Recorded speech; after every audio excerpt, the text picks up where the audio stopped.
আসুন স্যার। ডাক্তারবাবু বলুন তো এখন আমাদের কি করণীয়? দেখুন, দুটো কাজ আপনারা করতে পারেন। এক, পেশেন্ট যার কথা বলছে তাকে নিয়ে আসতে পারেন, এটা আমাদেরও একটা পরীক্ষা। ঘোরের মধ্যে পেশেন্ট যে নামটা বলছে সে এসে দাঁড়ালে পেশেন্ট কি রিঅ্যাক্ট করে,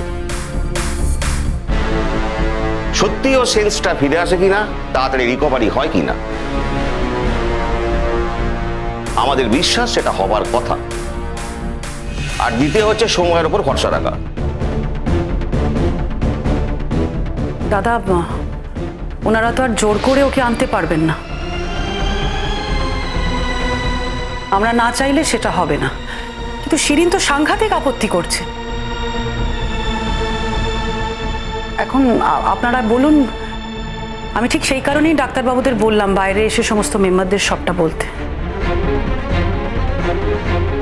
এক মিনিট, আমি এক্ষুনি ফোন করবো গুড্ডিকে। গুড্ডি এখানে এলে, গুড্ডি আমার ভাইয়ার সামনে এলে যদি আমার ভাইয়া সুস্থ হয়ে ওঠে, তাহলে এটা নিয়ে আর কোনো আলোচনা চলতেই পারে না।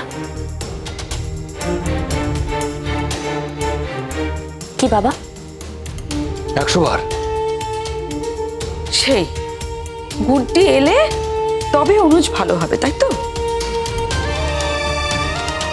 আর এই যে এত ডাক্তার, এত বুদ্ধি, এত পরিশ্রম, এই যে আমাদের একসঙ্গে থাকা, এগুলোর কোনো মূল্য নেই, কোনো দাম নেই। আপনারা ঠিক করুন আপনারা কি করবেন, আমাদের জানান, আমরা আবার আসবো। যার দাম দেওয়ার কথা ছিল সে তো এখন চেতনায় নেই দাদা। তার চেতনা এলে সে নিশ্চয়ই দাম দেবে। এই অচেতন অবস্থায় তার মনে যা হচ্ছে সে তো সেটাই বলছে। এবারে এই অবস্থায় কোনো মানুষ নিশ্চয়ই অভিনয় করতে পারে না। শোনো কে আফু, এই সময় মানুষ সব থেকে বেশি করে যাকে আঁকড়ে ধরতে চায় তার কথাই বলে। আচ্ছা, তুমি কি চাইছো মিঠি? তুমি কি এইসব কথাগুলো বলে আমার মেয়েটার মনের মধ্যে জ্বালা তৈরি করে দিতে চাইছো? আশ্চর্য আন্টি, আমি আপনার মেয়ের মনের মধ্যে জ্বালা তৈরি করার কে? তাছাড়া আমি জ্বালা তৈরি করলেই যে আপনার মেয়ের মনের মধ্যে জ্বালা তৈরি হয়ে যাবে এমনটা তো নয়, সেটা তো প্রমাণ করে দিয়েছে। আমি কিছুতেই এখানে গুড্ডিকে আনতে দেবো না। গুড্ডি না এলে যদি অনুজ সুস্থ না হয় তাহলে হওয়ার দরকার নেই। কি বললে তুমি এটা? তোমার কাছে হয়তো দরকার নেই, কিন্তু আমাদের কাছে আছে। হ্যাঁ, তুমি হয়তো 2-4 বছর পরে আরেকটা বিয়ে করে নেবে, সংসার করবে, এই স্মৃতিটুকু ভুলে যাবে। কাজে তোমার না চাওয়াটার কোনো দাম আমরা দিতে পারছি না। আমরা আপাতত আমাদের চাওয়াটাকেই দাম দিতে চাই। কে কে ফোন করবে গুড্ডিকে? তোমরা যদি কেউ না করো তাহলে আমি করব। দেখো বাবা, ফোন করলেই যে গুড্ডি এখানে এসে হাজির হবে সেটাও কিন্তু নয়, তবে আমি চেষ্টা করব। আমি এখনই গুড্ডিকে ফোন করবো আর এখানে আসার জন্য বলবো। যেভাবেই হোক গুড্ডিকে এখানে আনতেই হবে। কিছুতেই না, কখনো না। এটা একটা অন্যায় হচ্ছে, একটা চূড়ান্ত অন্যায় হচ্ছে আমার মেয়ের উপরে। ও কি করবে? ওরা কি করবে? অনুজ যা বলছে সেই ভিত্তিতেই মেয়েটাকে আনার কথা বলছে। ডাক্তাররা তো একই কথা বলছে। ছেলেটাকে সুস্থ হয়ে উঠুক, তারপর যা হয় দেখা যাবে। তাহলে তো আমাদের এখানে থাকার আর কোনো প্রয়োজন নেই। শিরিন, চলো বাড়ি, চলো চলো। ওটাই বাকি আছে, আমি এখান থেকে চলে যাই আর ওই মেয়েটা এসে এখানে গেড়ে বসুক। সেটাই তো হওয়ার কথা, তাই না? তাহলে তুমি কি করবে বলো? ওই মেয়েটা এখানে এসে অনুজকে ভালো করে তুলবে। পরিশ্রম করলে, ভাবনা চিন্তা তুমি করলে, আর ওই মেয়েটা এখানে এসে অনুজকে ভালো করে দেবে। বাহ!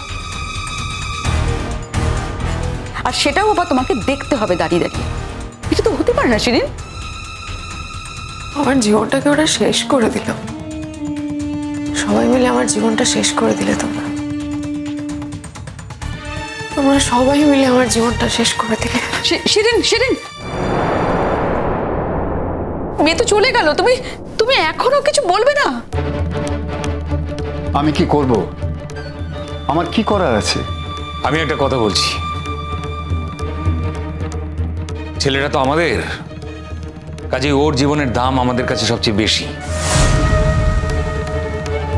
আমরা চাইবো যেভাবে ভালো হোক, যে পদ্ধতিতে ভালো হতে চায় সেভাবেই ভালো হোক।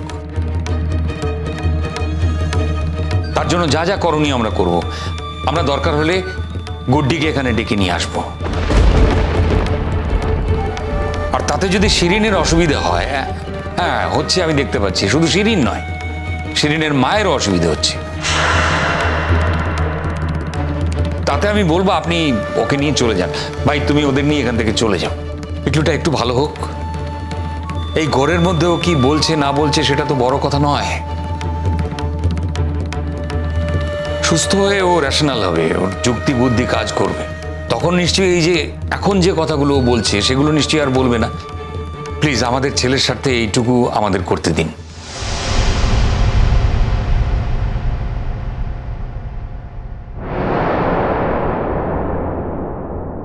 ঠিক আছে, আমি বুঝতে পারছি, আমি ওদের নিয়ে এগিয়ে যাচ্ছি। যদি ওরাও সে যেতে চায়।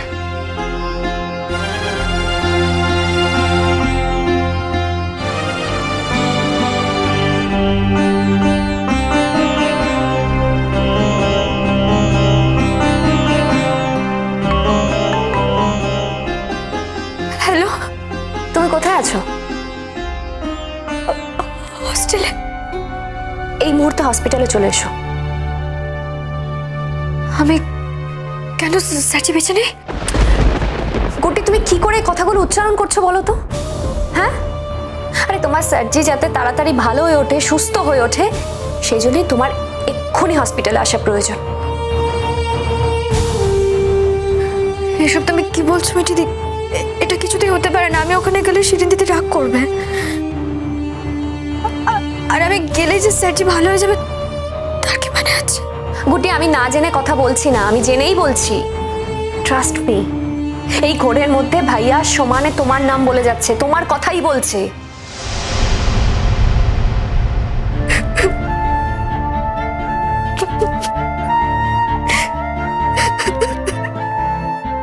গুড্ডি, এখন কাঁদার সময় নয়, প্লিজ তাড়াতাড়ি এসো, যত তাড়াতাড়ি সম্ভব তুমি এসো। আমি তোমাকে গাড়ি বুক করে দিচ্ছি, তুমি তাড়াতাড়ি চলে এসো। সে ক্ষমতাটুকু আমার আছে মিঠিদি, কিন্তু শিরিন দিদি? হ্যাঁ, শিরিন বলেছে শিরিন বাড়ি চলে যাবে, কিন্তু আমি জানি যে ও যাবে না। এরকম একটা দুর্লভ দৃশ্য দেখার জন্য ও এখানে ওয়েট করবে, ও যাবে না। হয়তো তোমার সাথে অসভ্যতা করবে, তোমাকে গালাগাল করবে, কিন্তু করুক। আচ্ছা গুড্ডি, তোমার কাছে এই মুহূর্তে কোনটা বেশি জরুরি বলো তো? মানে কোনটা বেশি দামি, শিরিনের অসভ্যতা নাকি নাকি তোমার সার্জির প্রাণে বেঁচে ওঠা? তুমি তো জানো মিঠিদি আমার কাছে কোনটা সব থেকে বেশি দামি। আমি জানি বলেই তোমাকে ফোন করছি গুড্ডি। তোমার সার্জি এই ঘোরের মধ্যে একটাই কথা বলে যাচ্ছে, Guddi I love you, Guddi I love you. আচ্ছা বলো তো, এটা শোনার পরেও তুমি চুপ করে থাকতে পারবে?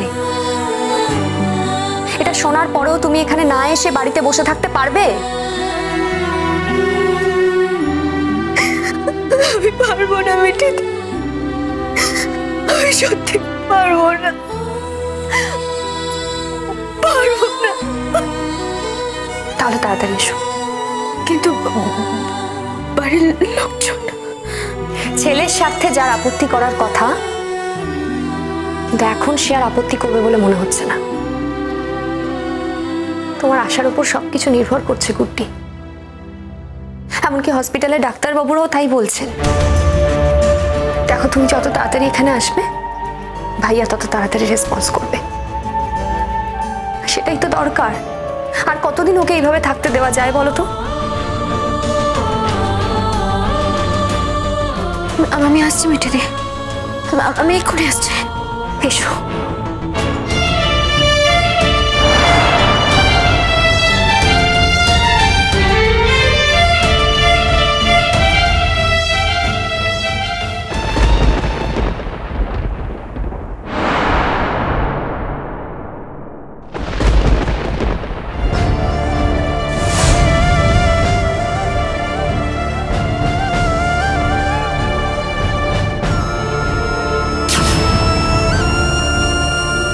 চোখে দেখতে পান না?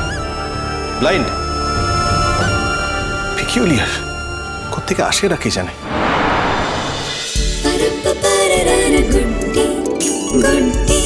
চলো চলো চলো চলো চলো পাল্টা